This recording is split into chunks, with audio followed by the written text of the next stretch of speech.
What's going on, everybody? Michael Massie here, reporting for Frontstretch.com, and I'm joined by special guest, Buddy Pulley from ATYL Media's On Tour. He's joining me to talk about the Hampton Heat that we just watched here at Langley Speedway. Didn't seem like we were going to get it in. Had a long, over 3-hour rain delay at the halfway break. But after all this waiting, after sweating to death and getting soaked right afterwards by rain, we saw Mike Waltz have redemption for his South Boston disqualification in just a dominant win here for his first Hampton Heat win. Buddy, what did you think about Matt's performance? I think in the dictionary or the thesaurus or whatever encyclopedia of words you want to call that, that is in every way, shape, and form an ass whooping.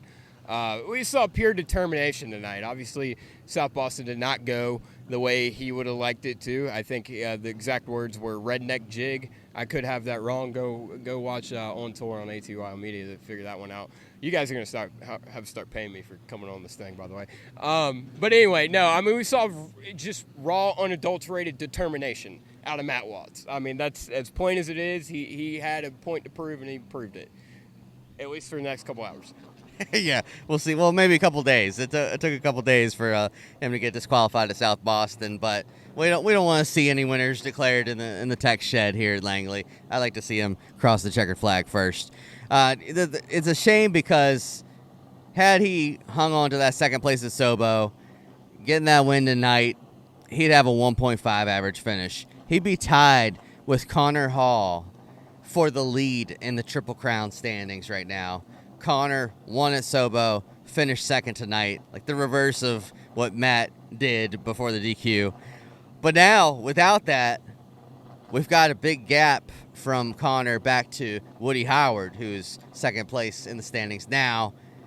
It seems like the Triple Crown is all but Connor Hall's, but we go to Martinsville. He's got to survive that. Buddy, what do you think? His chances of hanging on to this thing are at Martinsville. Look, JRM won Martinsville last year with Carson Quapple. They've always been strong at Martinsville. Yes, anything can happen. To win the race, you got to make the race. Connor, he's got that figured out. Proud of him for that. There's a race car over there.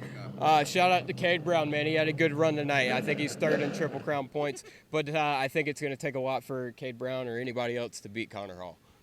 Absolutely. I was doing a check mark, not pointing over there, by the way. So, but yeah, Connor, I think he's got it locked up unless a lap car gets in his way, some tomfoolery on a restart, somebody diving in there.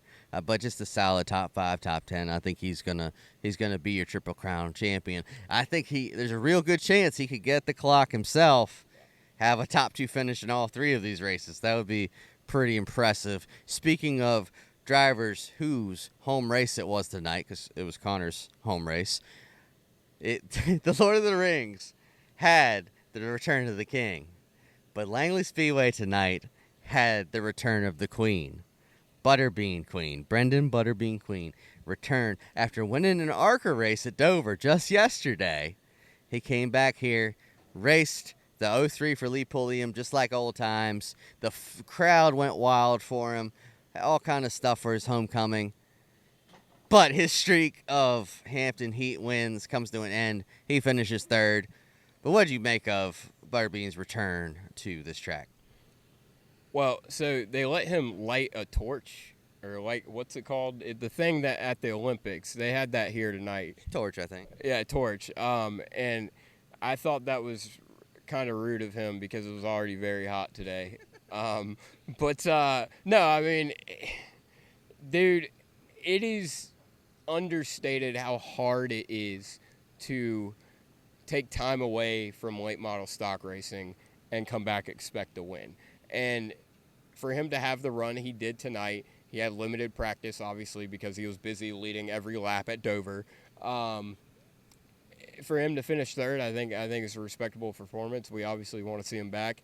he seems very keen on getting back into late model stock here soon. So, I mean, I'm happy. It was cool. It was really cool. I don't know how the hell you got a Lord of the Rings reference in here, but that was cool. Yeah, so we asked him afterwards if he'd be doing any more late model races this year. He said you'd have to ask Lee Pulliam. And Pulliam, of course, said he'd love to have him back, but they don't know when it'll happen. They won't be able to do Martinsville together because he's got an ARCA race at Kansas that weekend. But hopefully we see that, Butterbean back in the O3 sometime soon in the near future.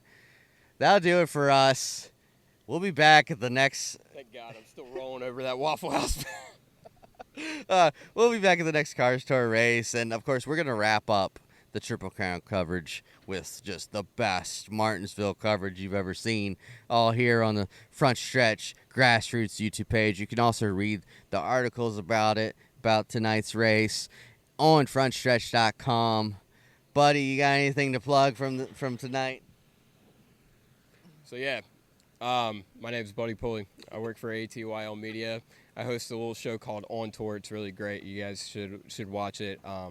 Yeah, I try really hard when I'm here at the track with Massie and you other guys not to ask the same questions. That way we can both benefit from having different content. So you should definitely watch us both. But yeah, watch our stuff first, then you can go over and watch his stuff.